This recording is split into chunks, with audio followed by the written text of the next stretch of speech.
یحییٰ تو جناب ابراہیم سے فضیلت میں کم ہے، اولو العزم پیغمبروں سے کم ہے۔ توجہ رکھیے گا، مجھے بتائیے جناب یحییٰ ہمارے نبی کے بعد سب سے بڑا کریکٹر کون سا ہے نبیوں میں؟ جناب ابراہیم کا۔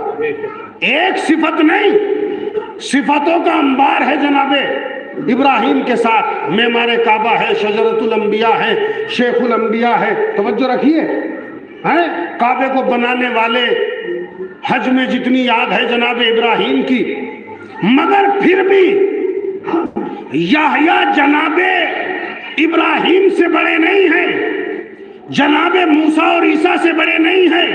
میں منبر سے کہہ رہا ہوں، جناب یحییٰ تو نبوت کی فہرست میں جناب ابراہیم کے بعد میں آئیں گے، جناب موسیٰ کے بعد میں آئیں گے۔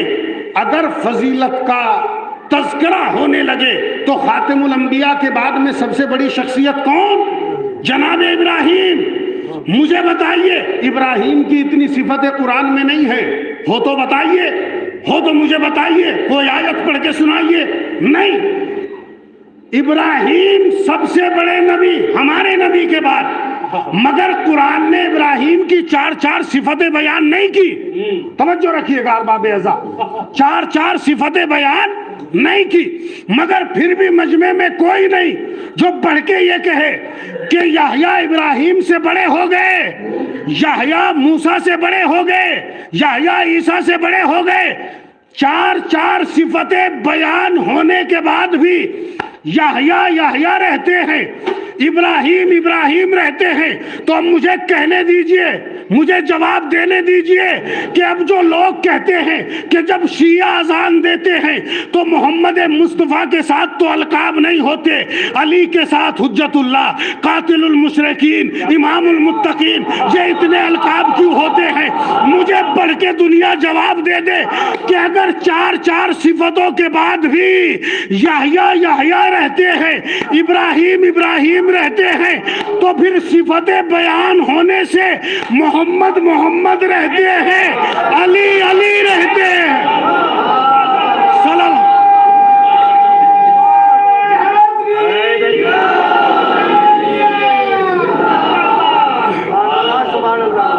اب دنیا مجھے جواب دے کہ یحییٰ کی چار صفتیں ہیں اور جناب ابراہیم کی 2 صفتیں بھی نہیں۔ 4 صفتیں مجھے قرآن میں دکھاؤ، مگر پھر بھی یحییٰ ابراہیم سے نیچے، ابراہیم افضل، یحییٰ مفضول۔ تو اگر صفتیں بیان ہونے سے کوئی افضل مفضول نہیں ہوتا تو پھر قانون برقرار رکھیے، علی کے صفات بیان ہونے سے ذات رسالت پر کوئی فرق نہیں پڑتا۔ ہم اذان میں جواب دیتے ہیں، ہم اذان میں کہتے ہیں، ہم 4 صفتیں بیان کرتے ہیں، تو کرنے دیجئے، آپ کو کیا فرق پڑتا ہے؟ کہا صاحب آپ تو نبیوں سے بڑھا دیتے ہیں۔ ہاں، عقیدہ ہے ہمارا، علی ہے ہی افضل، سوائے خاتم الانبیاء کے سارے نبیوں سے افضل۔ اور اس میں 2 نظریے، مولانا حیدر مہدی صاحب قبلہ اور مولانا حیدر جارچوی صاحب دونوں سے خطاب کر رہا ہوں، 2 نظریے ہیں۔ علماء متقدمین نے کہا، جو پہلے علماء آئے سوائے اولو العزم پیغمبروں کے علی سب سے افضل ہیں، مگر بعد کے علماء نے تو کمال کر دیا، انہوں نے کہا نہیں، سوائے محمد مصطفیٰ کے سب سے افضل۔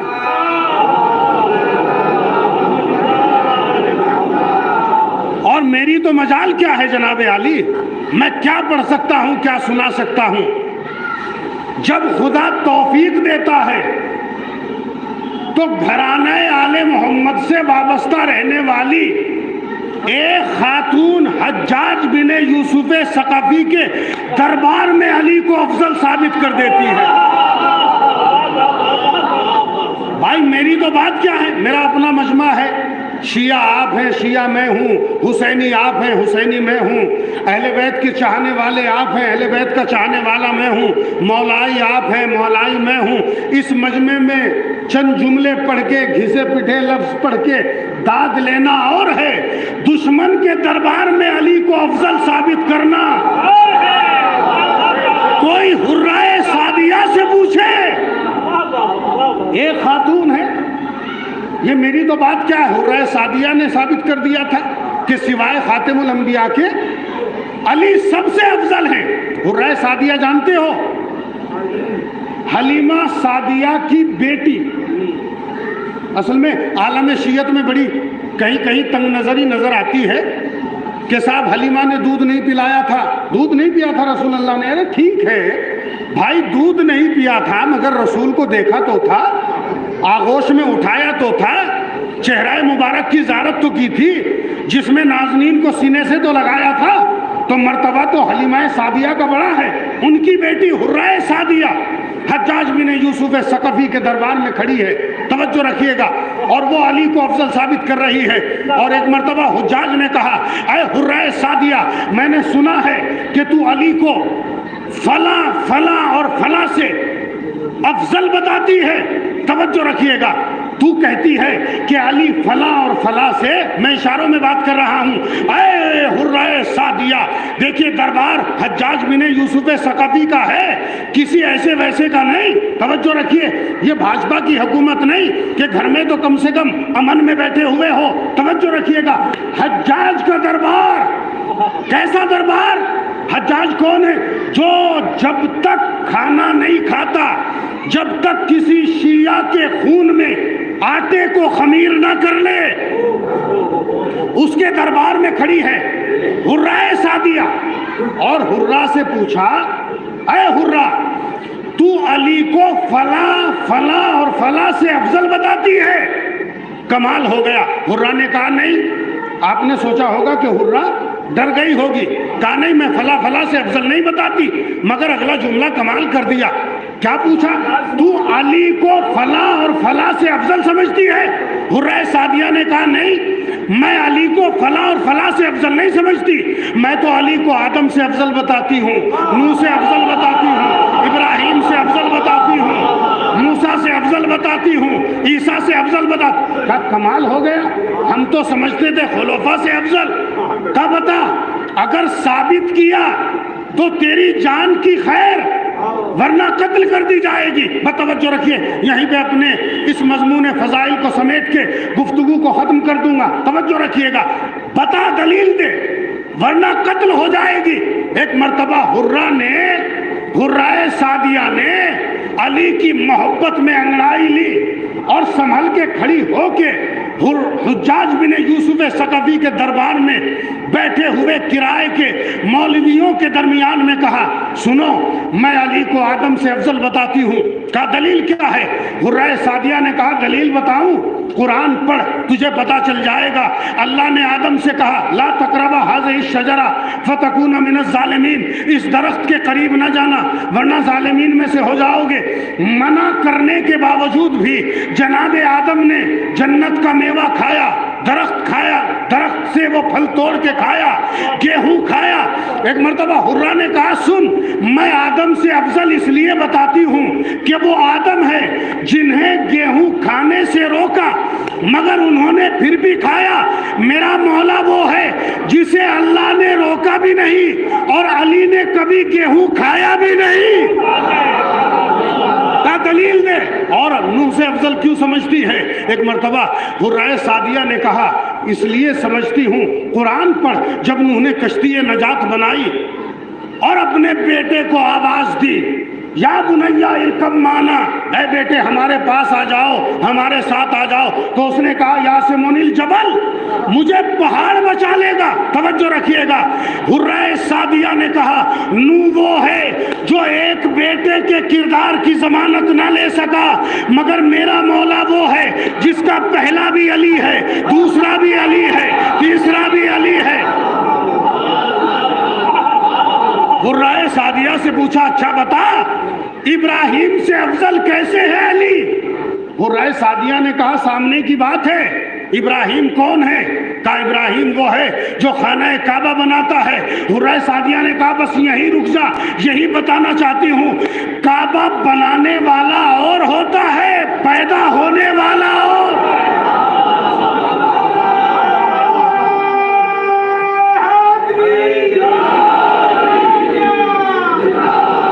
حرہ سعدیہ نے کہا تو نے قرآن نہیں پڑھا؟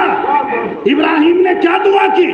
ابراہیم نے کہا رب ارنی کیف تحیی الموتى، اے پروردگار مجھے دکھا تو مردوں کو کیسے زندہ کرتا ہے؟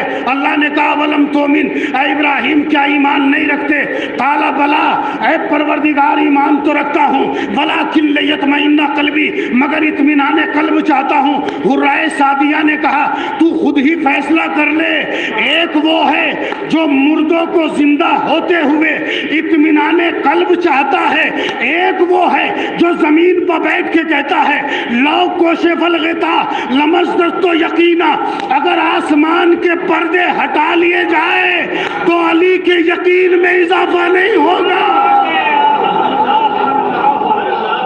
حرہ سعدیہ سے پوچھا اچھا یہ بتا کہ تو علی کو موسیٰ سے افضل کیسے بتاتی ہے؟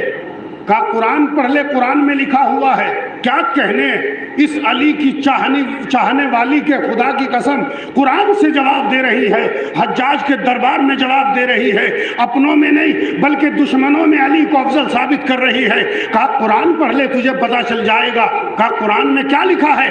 کہا وہ موسیٰ تھے جب اللہ نے کہا اذهب الی فرعون انہ طغی، جاؤ موسیٰ فرعون کے دربار میں جاؤ، اس لیے کہ فرعون سرکش ہو گیا ہے، تو کیا کہا انی اخاف ان یقتلون، میں نے ایک قبطی کو مارا ہے، مجھے ڈر ہے کہ کہیں وہ مجھے قتل نہ کر دے۔ حرہ نے کہا وہ موسیٰ ہے جو ایک قبطی کو مار کے فرعون کے دربار میں جانے سے ڈرے، اور یہ میرا مولا ہے کہ مکے اور مدینے کے ہر گھر میں صفِ ماتم بچھائی، مگر جب رسول نے کہا تبلیغ سورہ توبہ کر کے آؤ تو علی بغیر گھبراہٹ کے گئے۔ اچھا بتاؤ تم علی کو عیسیٰ سے افضل کیسے بتاتے ہو؟ کا سامنے کی بات ہے، عیسیٰ وہ ہے کہ جس کی ولادت کا وقت قریب آیا تو عیسیٰ کی ماں سے کہا گیا اخرجی یا مریم، اے مریم یہاں سے چلی جاؤ، یہ عبادت کا گھر ہے، ولادت کا گھر نہیں۔ اور جب میری ولادت کا وقت قریب آیا تھا، جب میرے مولا کی ولادت کا وقت قریب آیا تھا، حرہ سعدیہ کہتی ہے، تو ان کی مادر گرامی کو اندر بلایا گیا تھا۔ یہ حرہ سعدیہ ہے، 2 درباروں میں گئی ہے، تاریخ میں ملتا ہے شجاع البھائی، ایک حجاج کے دربار میں علی کو افضل ثابت کر کے آئی، اور ایک شام کے دربار میں بصرے سے پیدل چل کے حرہ سعدیہ شام کے دربار میں پہنچی تھی، اور جب درباریوں نے بتایا کہ حرہ سعدیہ آئی ہے تو امیر شام نے کہا کہ راستہ دو، اس لیے کہ حرہ سعدیہ آئی ہے۔ اور جب آ کے کھڑی ہوئی تو امیر شام نے پوچھا حرہ سعدیہ کیوں آئی ہے؟ کہا اس لیے آئی ہوں کہ جسے تو نے بصرے کا والی بنایا ہے وہ مسند اقتدار پر بیٹھتے ہی ہنگامے کرنے لگا، شکایت کرنے آئی ہوں۔ کہا چاہتی کیا ہو؟ امیر شام نے علی کی چاہنے والی کو جھوٹے اخلاق کے جال میں پھنسانے کی کوشش کرتے ہوئے کہا ارے دیکھتے کیا ہو، حرہ کھڑی ہے، اسے کرسی دو۔ ایک مرتبہ حرہ نے کہا نہیں میں کرسی پہ نہیں بیٹھتی۔ کہا کیوں؟ کہا اس لیے کہ مجھے میرے مولا نے مصلی پہ بیٹھنا سکھایا ہے، درباری کرسیوں پہ بیٹھنا نہیں سکھایا۔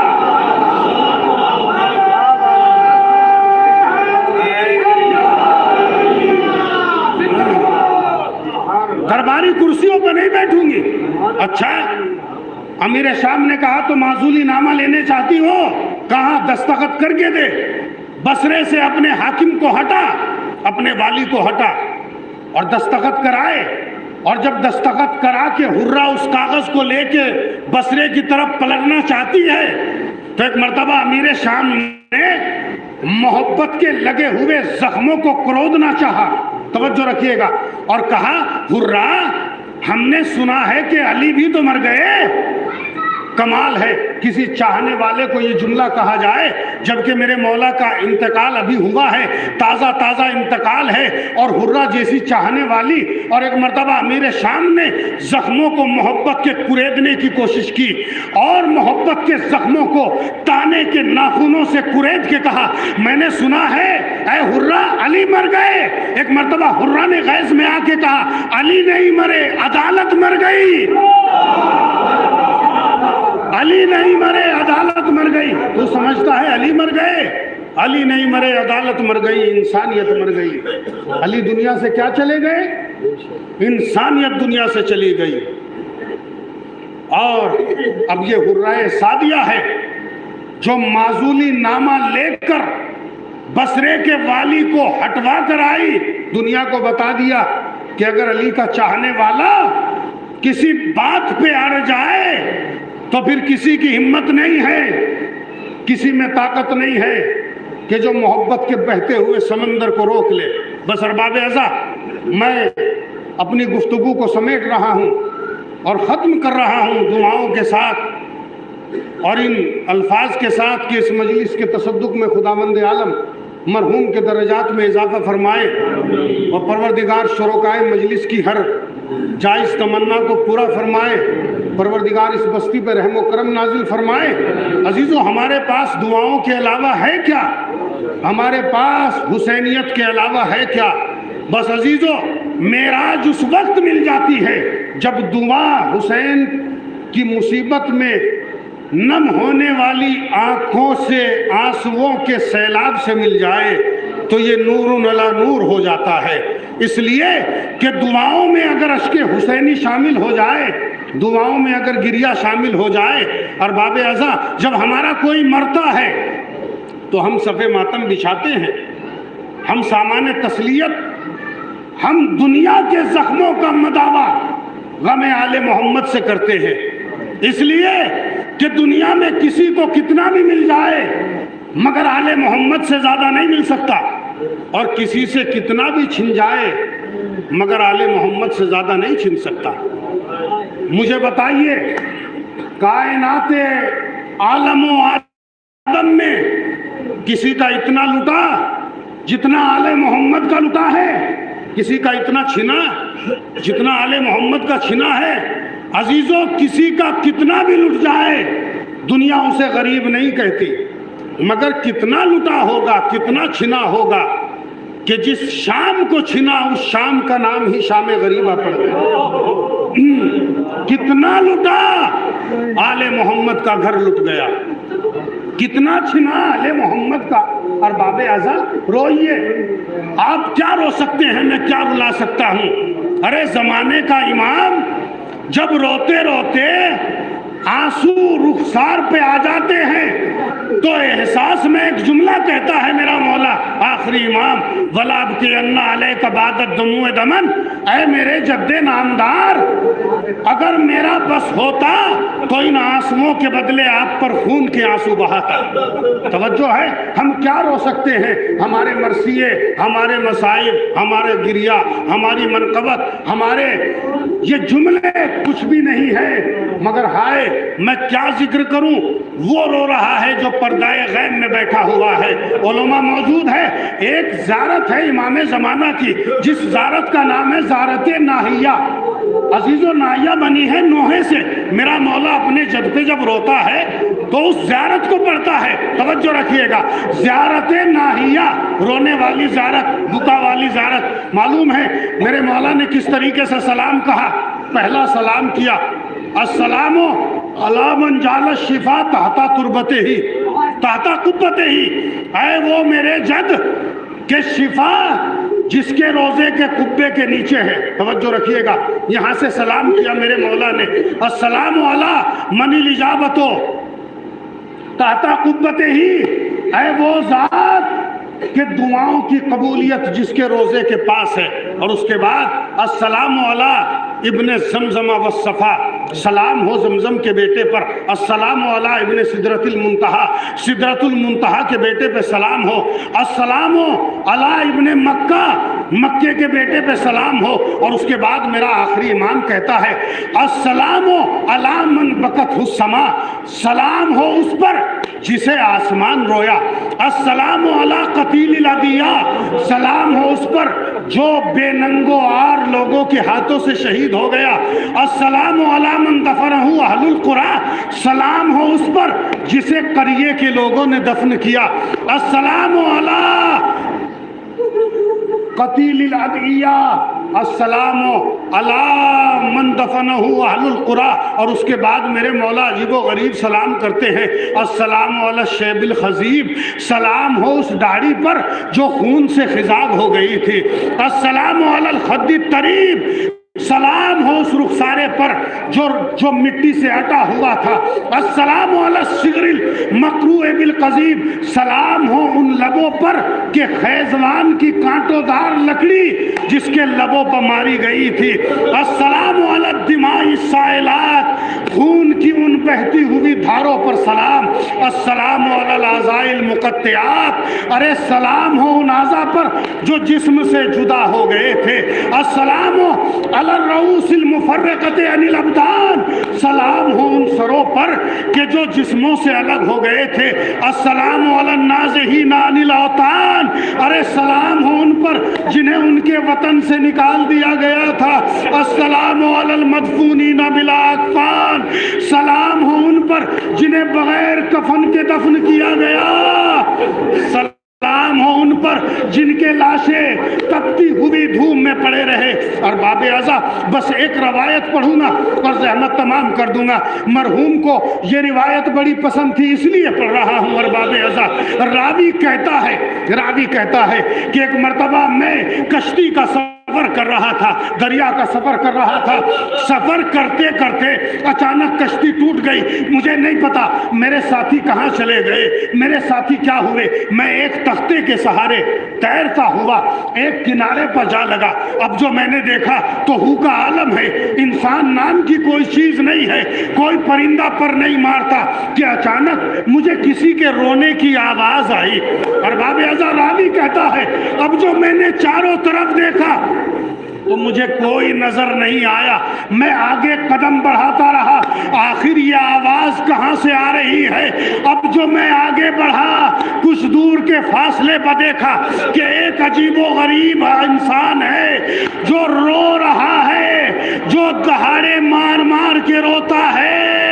میں قریب گیا، دل چاہا، دل میں آیا، خوف محسوس ہوا، مگر جب میں نے دیکھا کہ اس وقت یہاں کوئی نہیں ہے، ذرا پشت سے جا کے دیکھوں آخر یہ کون ہے جو زمین پر بیٹھتا ہے، کبھی اٹھتا ہے، کبھی بیٹھتا ہے، کبھی اٹھتا ہے، کبھی زمین پر کچھ لکھتا ہے۔ راوی کہتا ہے کہ میں نے ہمت کی اور میں نے اپنے مولا سے التجا کی، اے مولا میری مدد کرنا، آخر میں دیکھنا چاہتا ہوں یہ کون ہے اور زمین پر کیا لکھتا ہے۔ اب جو میں قریب گیا تو میں نے جا کے پشت سے جھانک کے دیکھا کہ وہ شخص زمین پر بیٹھتا ہے، یا حسین لکھتا ہے اور دہاڑے مار مار کے روتا ہے۔ ہار باب اعضا جب میں نے اپنے مولا کا، راوی کہتا ہے جب میں نے اپنے مولا کا نام سنا تو مجھے کچھ تقویت ہو گئی، کچھ ڈھارس ہو گئی کہ یہ کوئی بھی ہے، یہ تجھے اذیت نہیں دے گا۔ میں اچانک سامنے آ کے کھڑا ہو گیا اور ہاتھوں کو جوڑ کے کہا اے بھائی یہ بتا تو کون ہے؟ ایک مرتبہ اس نے کہا کہ میں تو بتا دوں گا کہ میں کون ہوں، یہ بتا ملک عدم میں تو کیسے آیا، تو یہاں کیا لینے آیا؟ میں نے اپنا سارا واقعہ بتایا۔ راوی کہتا ہے میں نے اپنا سارا واقعہ بتایا، میں دریا کا سفر کرتے کرتے یہاں تک آ گیا، لیکن بھائی تو بتا تو کون ہے اور زمین پر میرے مولا کا نام لکھ لکھ کے کیوں روتا ہے؟ بار باب اعضا سنیں گے اور جملہ دل تھام کے سنیے گا۔ اس شخص نے کہا میں کسی کے مولا کو نہیں روتا بلکہ میں تو اپنے مولا کو رو رہا ہوں۔ راوی کہتا ہے تو تجھے قسم ہے بتا تو کون ہے؟ ایک مرتبہ کانپتی ہوئی آواز میں کہتا ہے ارے میرا نام زعفر جن ہے۔ بس زعفر جن کا نام سننا تھا کہ اچانک جملے کہے اے بھائی ارے تیرا تذکرہ مجلسوں میں سنا ہے، تیرا تذکرہ کتابوں میں پڑھا ہے، تجھے بتا تو نے کربلا میں کیا دیکھا؟ اے بھائی بتا کہ تو نے کربلا میں کیا دیکھا؟ ایک مرتبہ زعفر رونے لگا، کہا نہیں میں حسین کے بعد ذکر نہیں کروں گا، مجھ میں طاقت نہیں ہے کہ میں کربلا کا واقعہ بتاؤں کہ میں نے کربلا میں کیا دیکھا۔ راوی کہتا ہے میں نے زعفر کو واسطے دینے شروع کیے، تجھے رسول کے دندان مبارک کا واسطہ، بتا کربلا میں کیا دیکھا؟ تجھے علی کے شگافتہ سر کی قسم، بتا کربلا میں کیا دیکھا؟ تجھے حسن کے کلیجے کے 72 ٹکڑوں کی قسم، بتا کربلا میں کیا دیکھا؟ تجھے زہرا کے شکستہ پہلو کی قسم، بتا کربلا میں کیا دیکھا؟ تجھے حسین کا واسطہ، بتا کربلا میں کیا دیکھا؟ راوی کہتا ہے جب میں نے حسین کا واسطہ دیا اس نے میرے منہ پہ ہاتھ رکھ دیا، اب اور واسطے نہ دینا، اگر تجھ میں طاقت ہے تو بیٹھ جا زمین پر اور سن میں نے کربلا میں کیا دیکھا۔ اب زعفر جن کہتا ہے کہ بھائی میرے سر پر میری قوم کی سرداری کا تاج رکھا جاتا تھا